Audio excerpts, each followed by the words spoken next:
So now we're going to talk about what exactly do I do? I have these students, now what do I do with them? A big part of RTI that was different from, I guess, before all of the RTI talk began a few years ago, is that whatever intervention you're using must be research-based. And how our campus handles that is we have a list of materials that teachers can use that have been deemed research-based.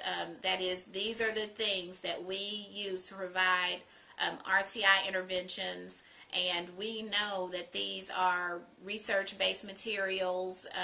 So there's a list that we have on our campus.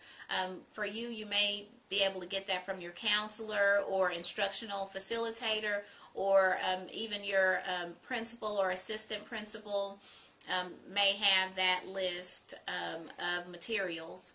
Some of the materials that I like to use for RTI for my tutoring groups are aerobics, which I have a picture of it in your, I guess, video guide to look at. Aerobics, lessons in literacy, and then I also like to use the Tim Rosinski poems for word study. Aerobics is really good because you're able to really target your instruction to what the student needs. There are 6 books in the aerobics teacher, or 6 teacher guides that you can use for aerobics.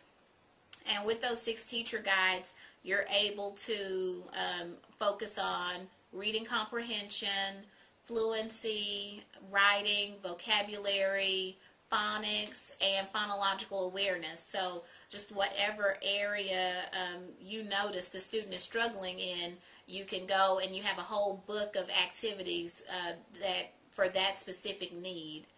And so I just love using those. The next resource that I refer to is called Lessons in Literacy.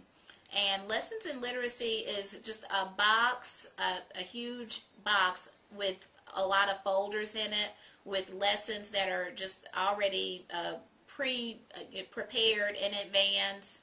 And what I like about the Lessons in Literacy is, again, like the aerobics, you're able to target your instruction based on a need. So, for example, if you have a group where you're working on fluency, you can go and pull the folder on fluency and do some fluency lessons from that folder for Lessons in Literacy.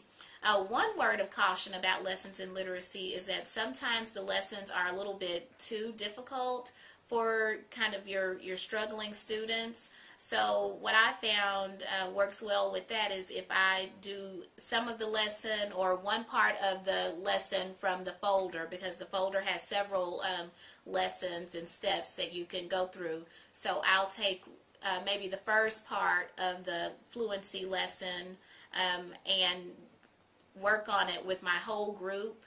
And so then when I pull my students for the small group instruction, whether it's RTI or just my regular small reading group, the students already have some background, and so they're able to just build on that skill, because as we know, a lot of times students who are in your RTI group are students who may not get the lesson or understand fully, you know, during that first whole group encounter. So, I mean, them just hearing it again and getting that extra practice is always a good thing.